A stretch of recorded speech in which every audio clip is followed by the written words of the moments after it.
Olá, eu sou a Cássia Bagatini e em nome do grupo Poesia no HCPA te dou as boas-vindas a mais um sarau virtual.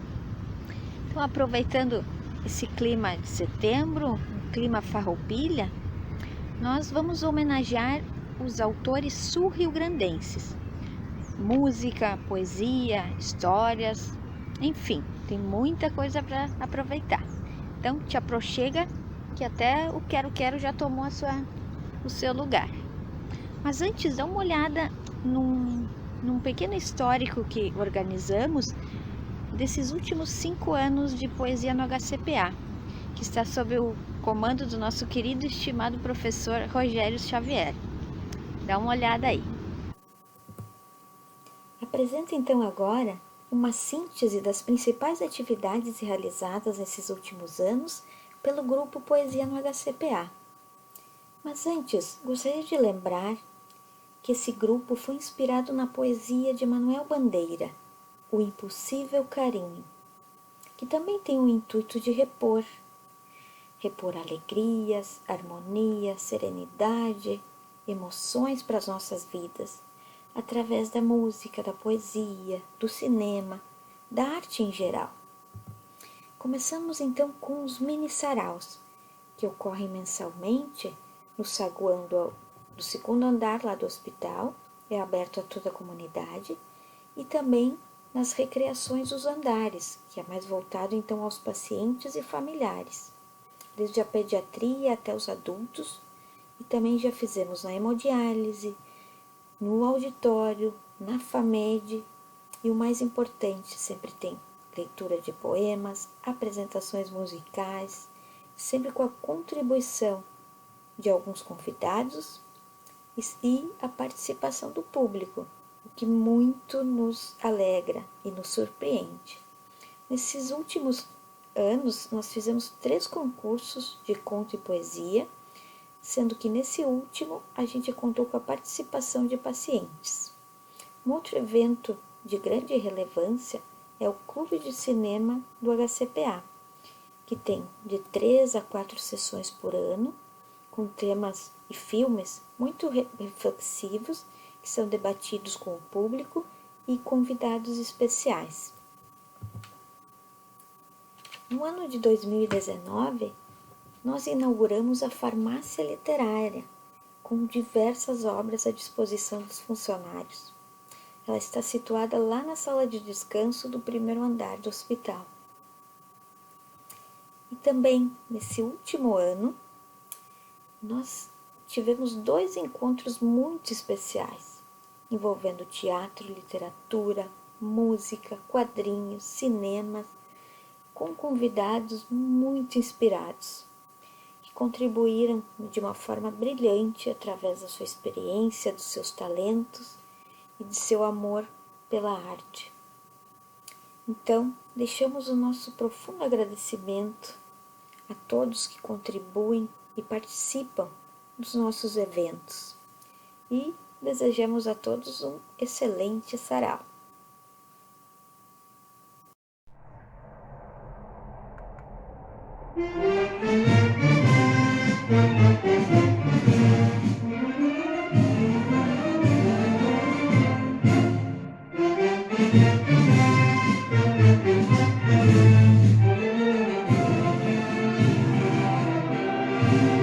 Como aurora precursora do farol da divindade, foi o 20 de setembro o precursor da liberdade. Mostremos valor, constância nesta ímpia e injusta guerra. Sirvam nossas façanhas de modelo a toda a terra, de modelo a toda a terra. Sirvam nossas façanhas de modelo a toda a terra.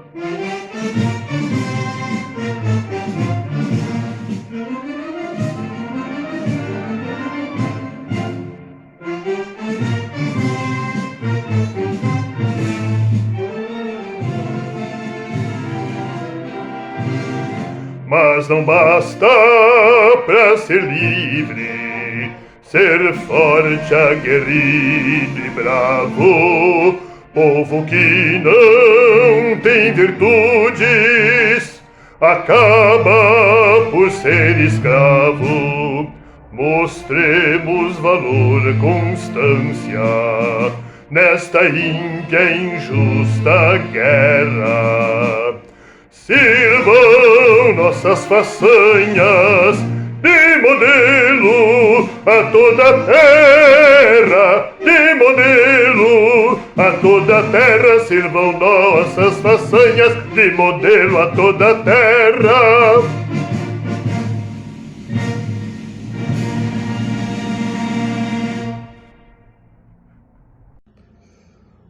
Uma das autoras e poetas contemporâneas que eu quero homenagear é Lígia Antunes Leivas, pelotense como eu. Simples brinquedos. Sem querer te buscar, te busquei. Sem querer te querer, me apaixonei. Entre medos, enredos, entre tantos segredos, sonhei. Perdida, iludida, me entreguei, mas as coisas do amor não nos poupam da dor. As coisas do amor não são simples brinquedos. Outro poema de Lígia é este: tantas vezes somos assim. Tem dias que sou porta fechada, luz apagada, fogão sem gás, panela sem comida, roupa rasgada, casa empoeirada, cama esquecida. Tem dias que nem quero saber quem sou, se faz frio ou se faz sol, se faz calor ou se está para chover, se terei água para beber ou algum jornal para ler, alguém a quem possa curtir. Tem dias que durmo sem sonhos. Tem dias que o que eu quero mesmo é ver o mundo explodir. Um dos autores sul-rio-grandenses mais importantes foi João Simões Lopes Neto, nascido em Pelotas em 1865. Além de contista, romancista, teatrólogo, dramaturgo, ele, na sua linguagem, foi essencialmente poeta. E escreveu algumas poesias também, entre elas esta que chama-se A Chimarrita. A Chimarrita era uma modalidade de música popular chamada fandango, trazida pelos açorianos para o Rio Grande do Sul. Eu vou lê-la. São muitos versos, eu vou escolher alguns. Vou cantar a chimarrita que hoje ainda não cantei. Deus lhe dê as boas noites que hoje ainda não lhe dei. Vou cantar a chimarrita que uma moça me pediu. Não quero que a moça diga, ingrato, não me serviu. A chimarrita que eu canto veio de cima da serra, rolando de galho em galho até chegar nesta terra. Chimarrita, quando nova, uma noite me atentou. Quando foi de madrugada, deu de rédea e me deixou. Chimarrita, em seu tempo, muito potro domou. Agora quer um sotétara, nem um rodilhudo achou. Aragana e carborteira, a chimarrita mentiu. Não censure a dor alheia, que nunca dores sentiu. Chimarrita generosa, ó chimarrita, perdoa. Quem te chamava de má não era a melhor pessoa. Aqui paro, na saída do fim desta narração. A moça, se está contente, que me dê seu galardão. Assim que dizem que o João Simões Lopes Neto, com a sua linguagem, influenciou, além de várias gerações de escritores gaúchos, também muitos brasileiros, entre eles o famoso Guimarães Rosa.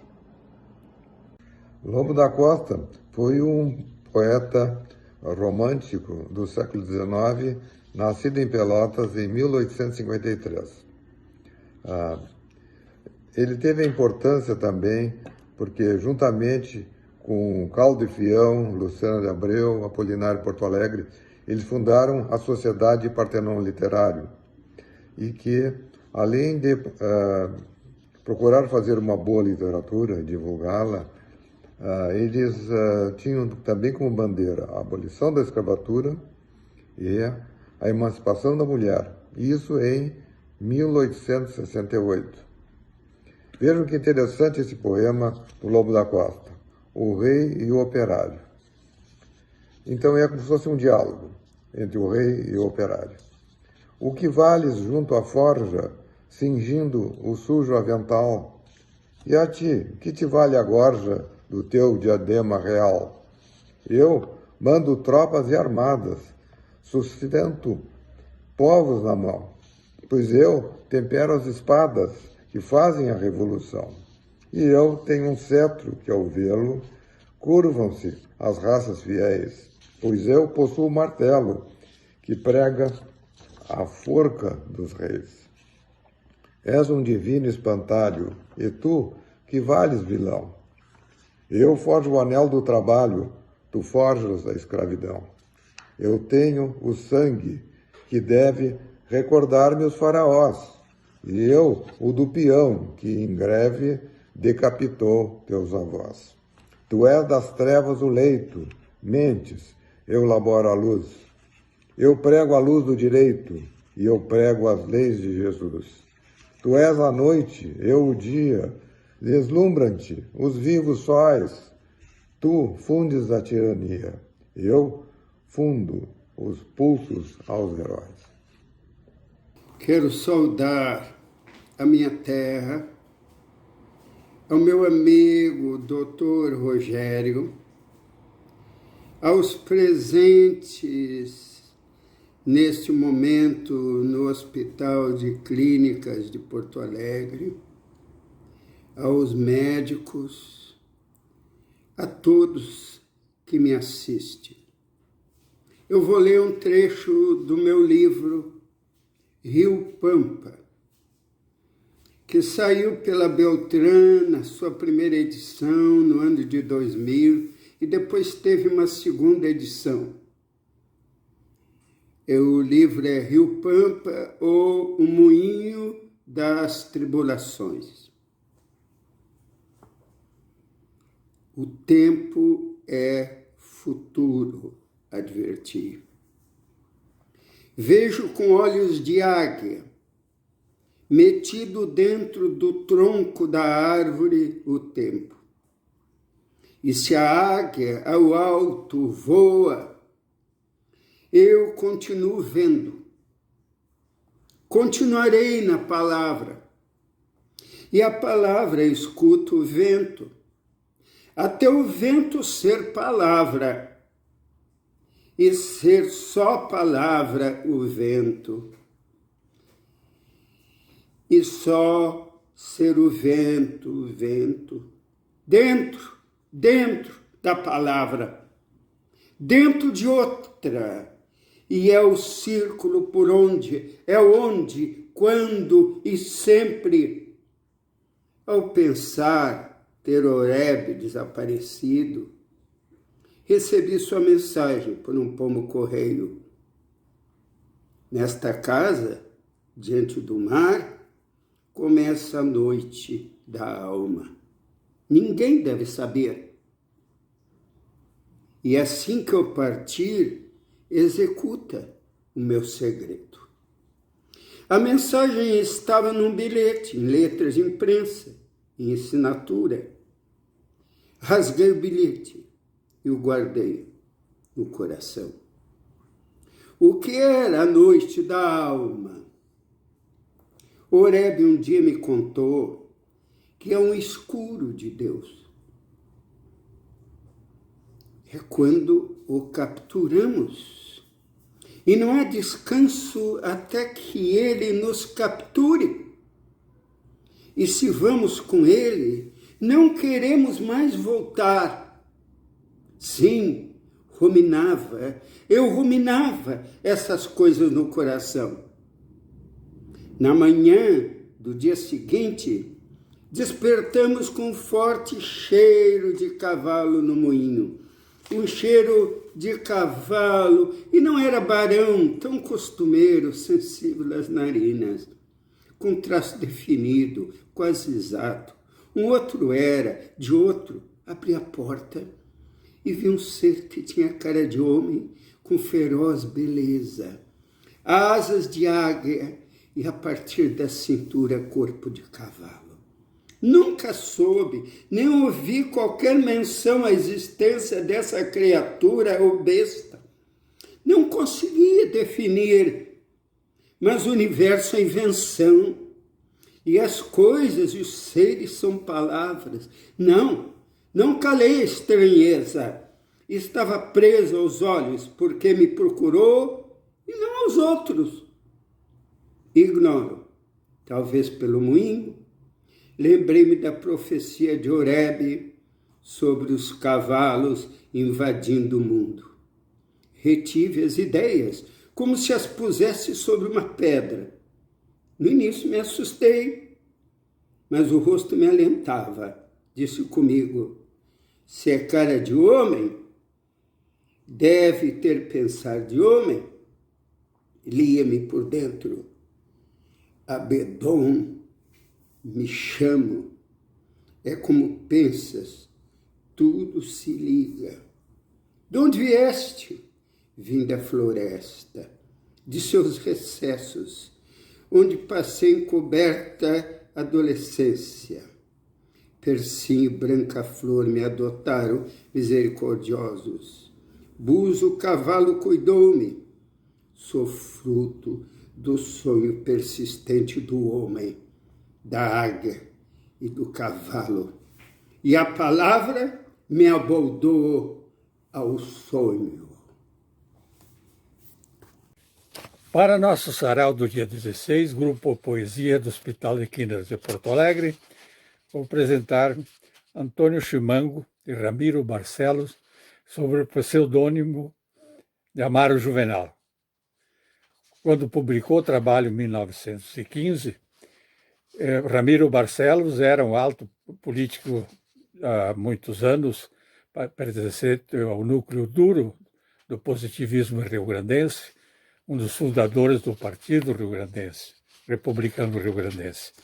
E ao se desentender com Borges de Medeiros em 1913, ele então monta essa obra satírica da política que abrange a vida quase toda do então presidente do Estado, e, claro, com o pseudônimo de Antônio Chimango.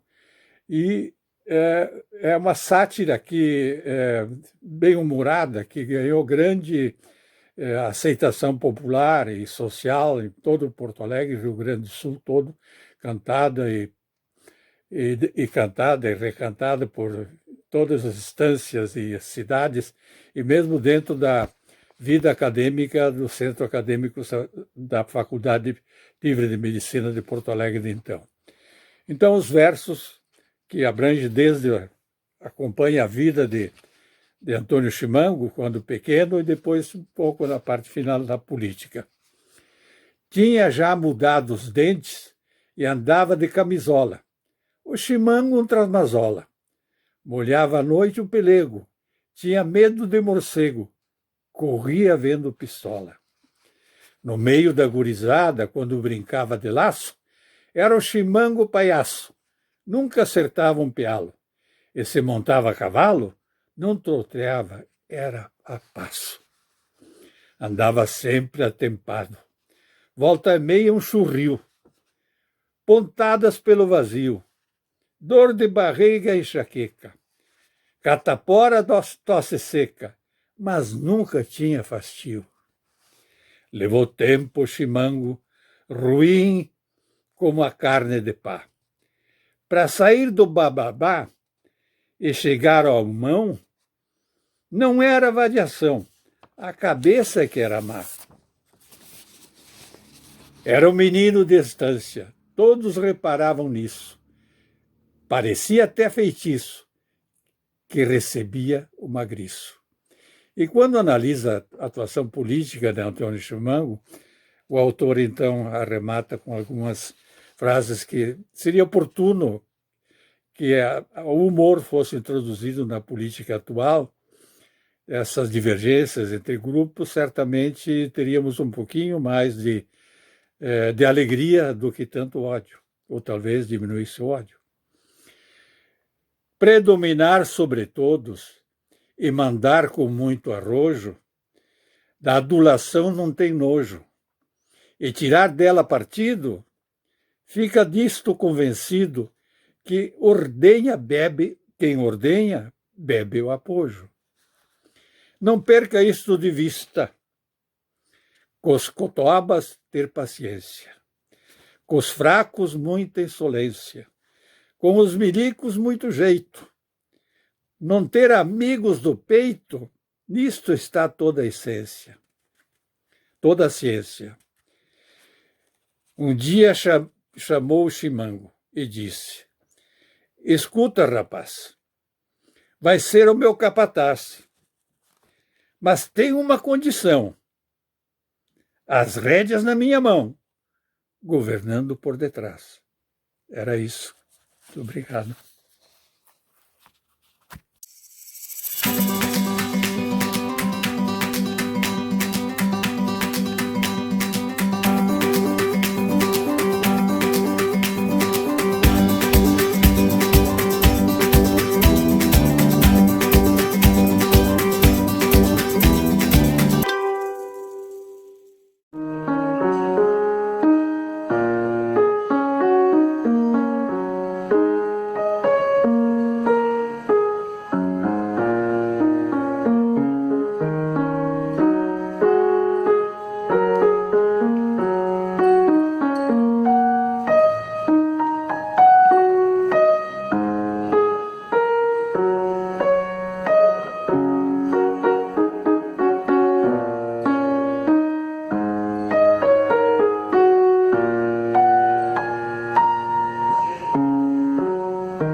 Bom dia para todo mundo, pessoal que está lendo, frequentando as histórias ficcionais do Simões Lopes Neto, os contos e as lendas que ele escreveu. Então, vim aqui para dar meu alô, a convite da Jane, que é uma entusiasta desse projeto e, enfim, me parece uma coisa das mais interessantes que pode haver.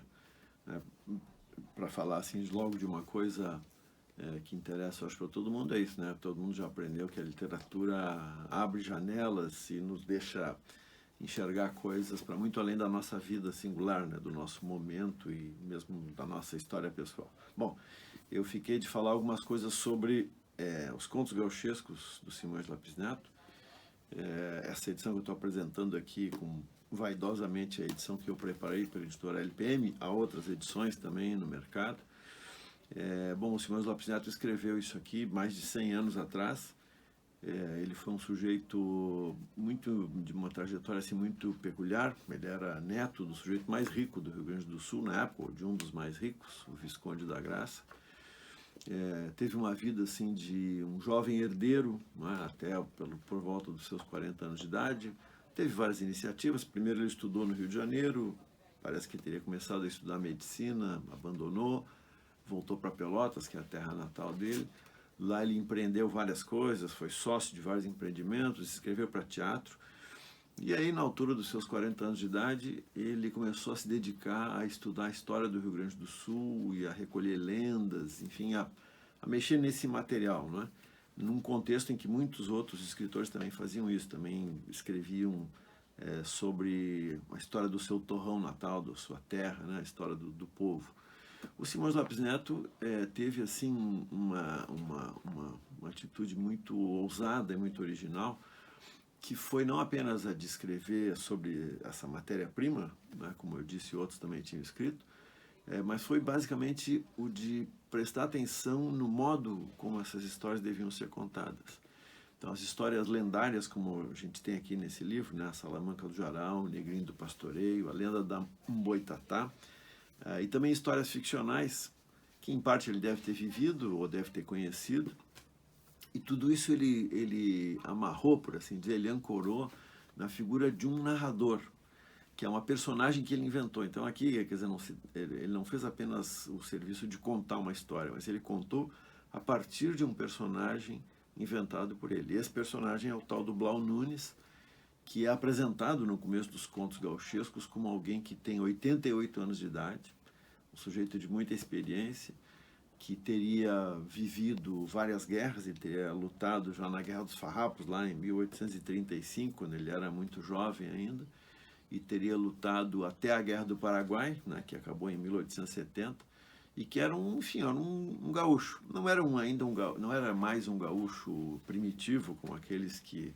enfim, andavam soltos pelo Pampa, mas era um sujeito com experiência no campo, sabia andar a cavalo, tinha toda essa experiência militar.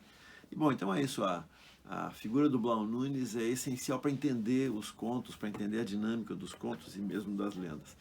Tem que pensar que quem está falando é um velho experiente, que tem histórias para contar, que tem experiências para compartilhar. Enfim, é um velho sábio, né? Como muitos de nós conhecemos, um tio, um avô, um vizinho, né?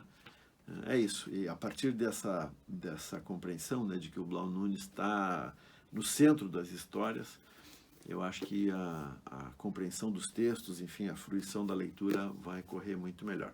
Então é isso, eu desejo muito boa leitura para todo mundo. Saudações aos amigos. Inicialmente, gostaria de agradecer em nome da Academia Sul-Brasileira de Letras pelo convite que nos foi feito através do confrade Rogério Xavier para participarmos desse sarau no Hospital das Clínicas de Porto Alegre.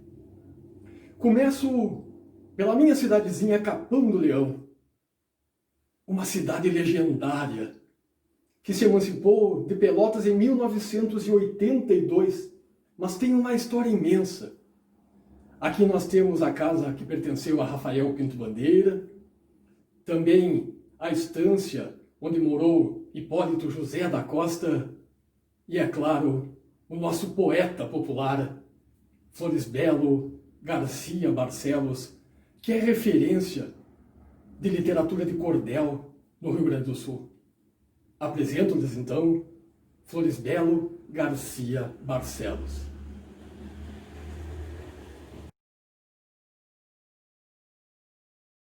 Nascido em Piratini, no dia 5 de julho de 1907, Floresbelo Garcia Barcelos, ainda em tenra idade, chegou ao Capão do Leão, onde criou-se, estabeleceu-se e constituiu família, fazendo-se leonense por escolha.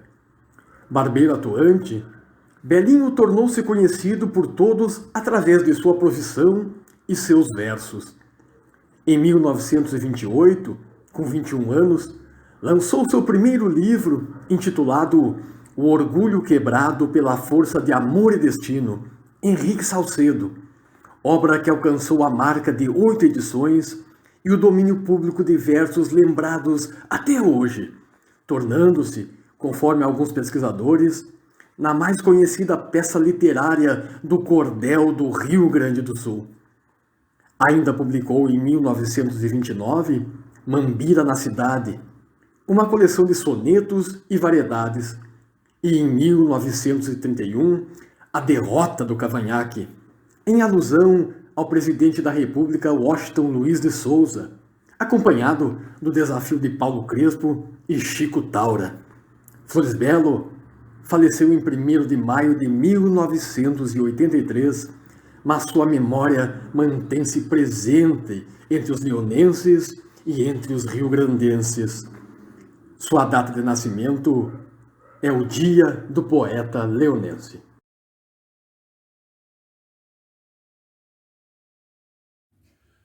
Alguns fragmentos da obra Henrique Salcedo de Floresbelo Garcia Barcelos.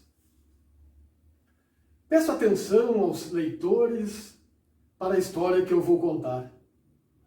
pelas cenas que descrevo, deve a todos agradar. Era uma vez Dom Ricardo, afamado fazendeiro, tinha 1000 braças de campo e 100 contos de dinheiro. Em seu campo existia toda a superioridade. Era povoado pelos gados de primeira qualidade. O que orgulhava Ricardo, a criação, o campo e o dinheiro, por vezes talvez pensasse ser dono do mundo inteiro. Lá adiante, então, nos chega Henrique Salcedo. Andava correndo o mundo, orientado pelo vento, um gaúcho domador de laço e bola nos tentos. Viajava em pagos estranhos, o destemido, sem medo, 22 anos contava, por nome Henrique Salcedo. E a história vai seguindo, com tramas e artifícios de Dom Ricardo contra Salcedo. E no final, Henrique ainda nos deixa uma mensagem, embora tenha sofrido muito nas mãos de Dom Ricardo. Dom Ricardo arrepende-se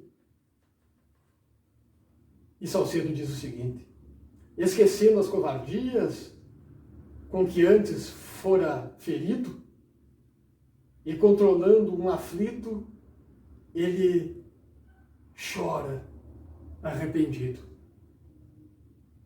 Que tal bondade pratica merece ser comentado e ver gravado na história seu nome altivo e honrado. Essa então um pouco da história de Henrique Salcedo e de Floresbelo Garcia Barcelos, o patrono dos poetas aqui da cidade de Capão do Leão.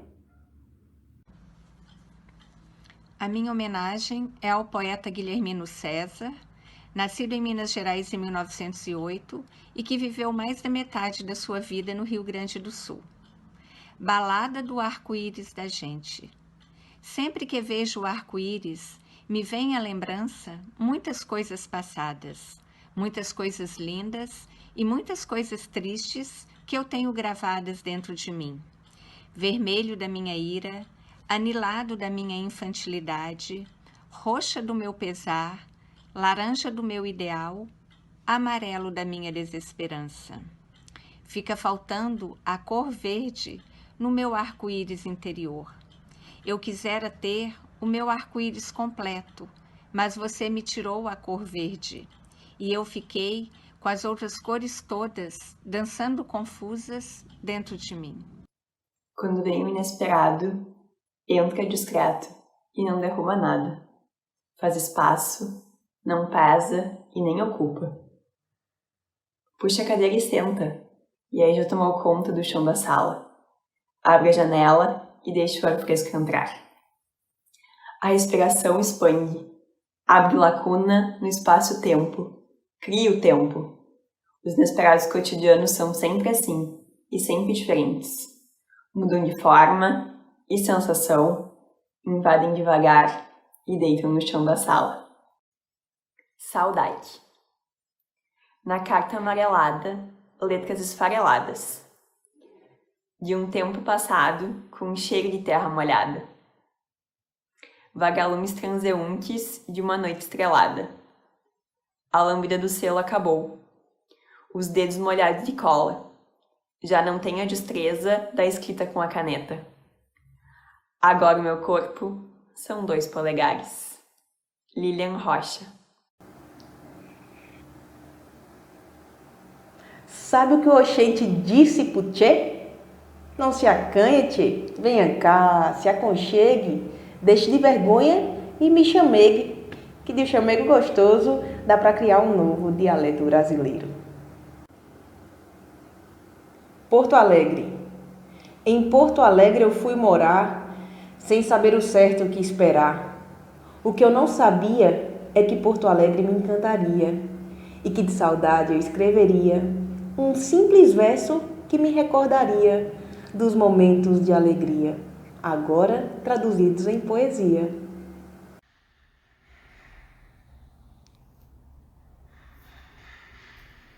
Escolhi para declamar uma poesia de Carlos Nejar.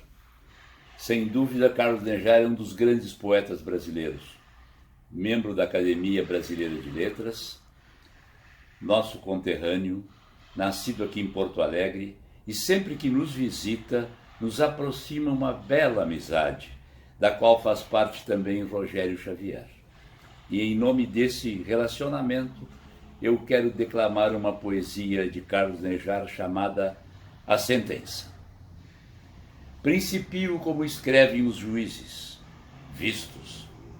Fulano de tal, nascido nesta cidade do reino em tempo desconhecido. Nascido sem explicação ou sentido, como o arremesso de um disco. Nascido como quem diz uma palavra e pronto, ei-lo lançado no andamento do mundo. Nascido como se planta um figo ou uma ameixa, e se planta um grito na garganta. Nascido e agora viajor por profissão, inquilino das coisas, armazena culpas e velos de lã. E eu, julgador, sentencio, considerando o réu e o estar aqui opresso, dividido na noite que se dividiu com uma mulher no cio, e resolvo condená-lo a viver em danação, além do fojo de seus pais, com avarias e receios entre iguais. Depois suspendo-lhe a pena, para que pereça como veio. Olá, sou Lília Souza, membro da Academia Sul-Brasileira de Letras, moro em Curitiba, sou da Seção 3, Paraná. Lerei para vocês um poema da autora Lígia Antunes Leivas, um poema que está à página 63 de seu livro O Feminino no Real Ficcional, publicado em 2001. Então, de Lígia Antunes Leivas, Reveses. Distantes, cada vez mais. Inconciliáveis, cada vez mais. Simultâneos, porém, nas decepções constantes, no desencanto dos sonhos, no desabafo da dor, no desencontro das mentes, na solidão do amor. Obrigada, meu carinho a vocês. Olá, meu nome é Jefferson Dickmann e eu sou acadêmico da Academia Sul-Brasileira de Letras, ocupando a cadeira número 9, cujo patrono é Francisco Antônio Vieira Caldas Júnior. Eu estou aqui para prestar uma singela homenagem à nossa querida Lígia Antunes Leivas. Por isso, apresentarei, de sua autoria, um texto chamado Pela Vida, que foi publicado no livro De Amor e de Dor, pela editora universitária da UFPEL, Pelotas, em 1997. O presente texto se encontra na página 97. Pela vida. Caminhante errante, cambaleante, segue a humanidade rumo ao infinito variável, num tempo que se conta e que não para. Rumo ao infinito inesgotável, que se conta no tempo que não para. Rumo ao infinito, às vezes hoje, amanhã talvez, ou nunca mais. Salve a nossa querida Lígia Antunes Leivas. Muito obrigado. Escolhi para ler uma poesia de Luiz Coronel. E nosso poeta gaúcho e que tanto com as suas poesias declamadas ou cantadas nos faz sentir cada vez maior um amor pelo Rio Grande do Sul, nosso estado. Eu vou ler O Meu Campo é o Tempo. O meu campo é o tempo. Meus domínios eu comento. Ao norte os aramados da morte, ao sul o meu nascimento. Sou o pastor de meus intentos, com meu rebanho de inventos. Vou troteando à luz do sol e às vezes durmo ao relento. O meu campo é o tempo, o pampa e seu desalento. Num segundo cabe o mundo, se profundo o sentimento. Às estações sou atento, com o céu aberto ou cinzento, eu sinto a alma do povo, suas alegrias e tormentos. Meu campo é o tempo. Entre cantos e lamentos, galopo as horas e os dias, montando os potros do vento.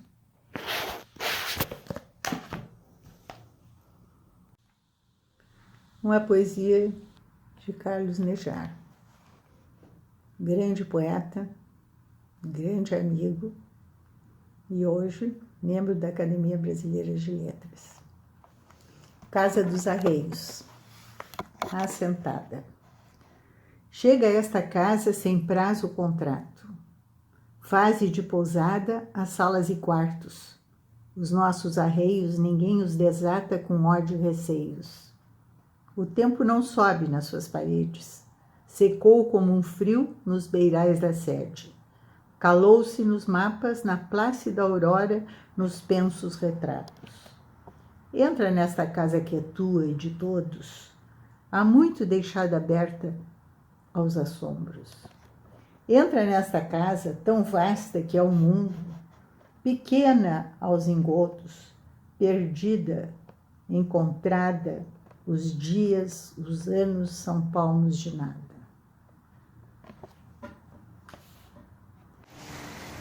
Oi, eu sou a Camila e eu vou ler o poema Rosto, da Lila Ripoll.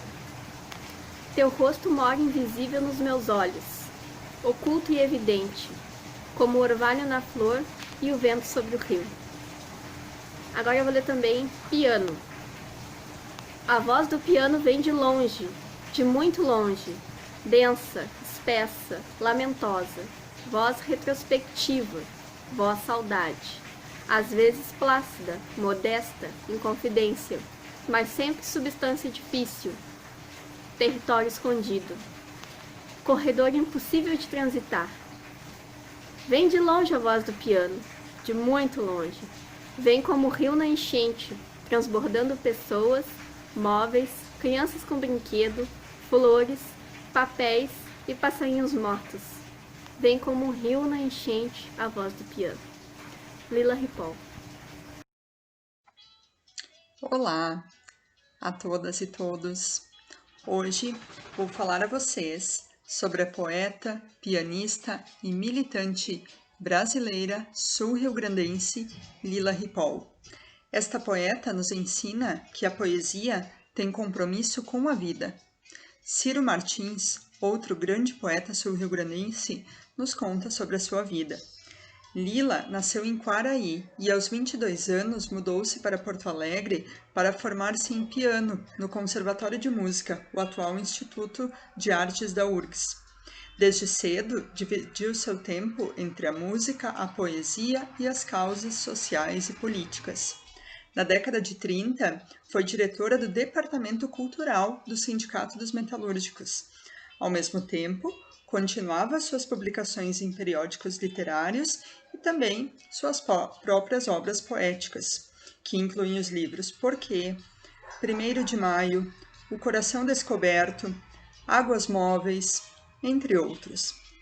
Foi integrante do grupo Partidários da Paz e esteve no Congresso Mundial da Paz na antiga União Soviética.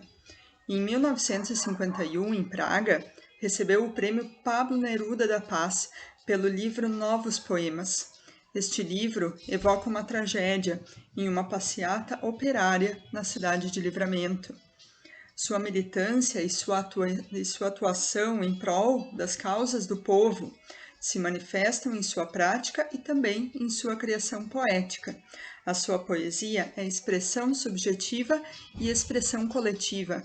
A poesia de Lila Ripoll é sentimento e compromisso. Então, o poema que eu vou ler hoje chama-se Pandorga. O menino da Pandorga parou de brincar e ficou olhando admirado. Os olhos eram 2 espantos negros no seu rosto. Deixei que me olhasse. Deixei que visse as lágrimas. A Pandorga subia, enfeitada com laços de papel, verdes, brancos, amarelos. Oh, aquela Pandorga, Valdemar, meu irmão, viajei com ela para a infância. O meu quintal surgiu ensolarado, e com ele o menino dos cavalinhos de pau, dos laços de cipó, das pandorgas coloridas, dos barcos de papel que fugiam na água das sarjetas. Não posso ver uma pandorga sem chorar. Lila Ripoll. Olá, boa tarde. Vou ler para vocês um poema do nosso poeta do Rio Grande do Sul, o Mário Quintana.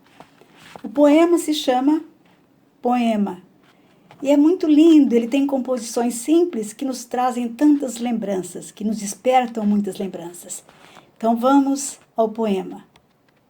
Oh, aquele menininho que dizia: professora, eu posso ir lá fora? Mas apenas ficava um momento bebendo vento azul. Agora não preciso pedir licença a ninguém, mesmo porque não existe paisagem lá fora, somente cimento. O vento não mais me fareja a face como um cão amigo, mas o azul irresistível persiste em meus lábios. Olá, tudo bem? Eu sou Flávio Stefani, poeta e trovador aqui de Porto Alegre. Com muita honra venho aqui para dizer algumas trovas para vocês. Poderia dizer trovas filosóficas? Só se salva de verdade nesta enchente de amargor quem faz da fraternidade o seu barco salvador. Ou então uma trova de amor, hein? Uma trova de amor é muito boa, né? É desejo sufocado, esta ansiedade tão louca, quando te beijo no lado, querendo beijar a boca. Mas eu gosto mesmo é de trova humorística, são aquelas que deixam a gente pra cima, né?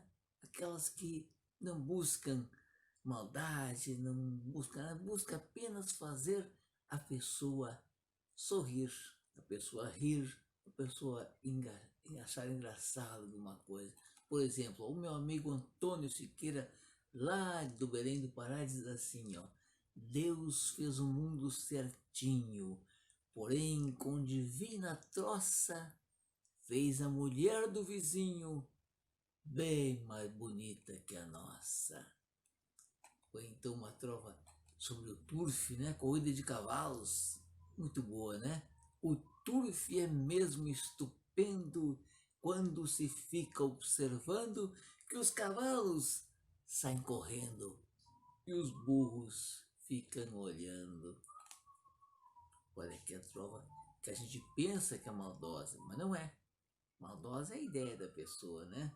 No enterro de segunda, houve tanta confusão que uma parte da Raimunda foi por fora do caixão. Essa trova é do Durval Mendonça, trovador já falecido e que era cego.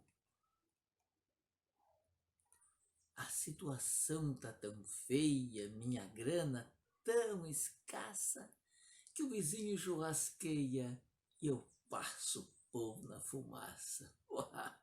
Trova do Pedro Ornelas, lá de São Paulo. Agora uma do Elton Carvalho, do Rio de Janeiro, já falecido. Minha sogra não reclama o tratamento que eu dou.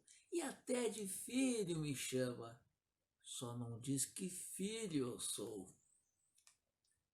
Sobre bebida. Explica um ébrio a comadre quando conselhos recebe. Eu sigo o exemplo do padre, que até na missa ele bebe. Ora, né? Uma trova também do Val Mendonça sobre a cachaça. Até parece chalaça, mas a vida é mesmo assim. Eu não gosto de cachaça. Ela é que gosta de mim. Olha, um epitáfio estava escrito numa placa sobre uma campa no cemitério. Aqui jaz o Godofredo, porque o vizinho avisado chegou um pouco mais cedo do que havia combinado. Pois é, né? Pois é. Outra do Elton Carvalho. Para botar fogo na gente, é assim que a mulata faz. Em cima, estufa para frente. Embaixo, estufa para trás. Então, eu encerro com uma trova da minha autoria sobre os viajantes. O marido viajante responde às cartas da Lia e corre aos braços da amante para manter a escrita em dia. Muito obrigado, senhores.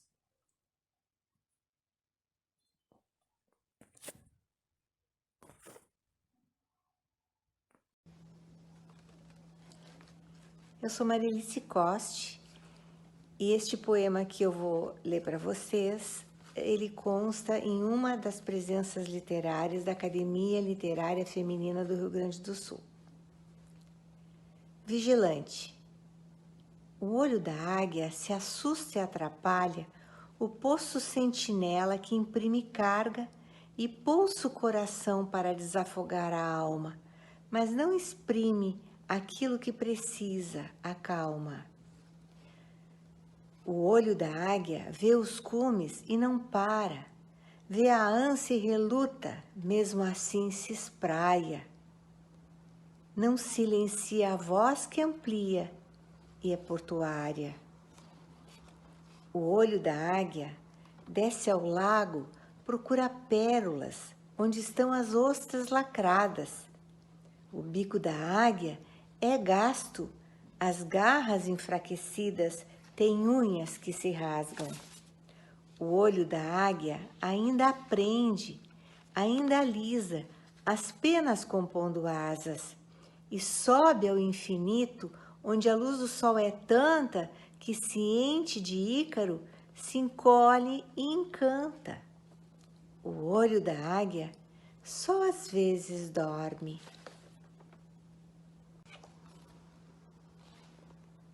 Maria Carpe é uma poeta gaúcha. Este é um dos seus livros, Caderno das Águas. Eu vou ler um poema desse livro, As Ervas e os Sonhos. Há coisas que fogem a qualquer simetria, como a vegetação que nasce à toa, sem que ninguém possa reivindicar-lhe o plantio. São o desperdício do grande fluxo da vida, além de tua determinação. São essas árvores ao sol interior, a teus olhos fixos, nublados, o musgo das pedras intocadas, as ervas dos ermos e trilhas esquecidas, os insos dos entulhos nunca esvaziados dos beirais e calhas, ou no bolso do casaco imprestável, ou de algum sapato mofado, ou de alguma alma sem uso, as papoulas dos túmulos sem rastro de saudades. Assim sucede comigo, coisa de ninguém, coisa descabida de senso, desde um silêncio onde tudo estremece despropositado e a esmo, através de um buraco no muro, uma racha na parede, ou da pele, ou da pátria, que o ouvido cobre-me de ver. Olá, meu nome é Simone, sou enfermeira aqui no Hospital de Clínicas e vou ler uma poesia que eu fiz há algum tempo. O nome da poesia é Permita-se. Agora é o momento de unir-se aos seus instintos e reeditar sua história. A alma sabe onde ir, seguir o seu caminho com a segurança nata de quem trilha pelo sucesso da vida. Manter sua mente flexível e receptiva, trazer o coração conectado à verdadeira luz do universo, desfrutar da alegria de ser dono do seu destino. Tudo é possível. Permita-se. Um beijo. Jair Ferreira, Faculdade de Medicina. Jaime Caetano Brown, poeta tradicionalista e pajador gaúcho, escreveu um poema chamado Canha, a respeito da cachaça. É um poema longo, eu vou ler só a segunda parte. Já faz muito, nos meus tempos de piazito de campanha, que senti o gosto da canha subir-me à meia costela.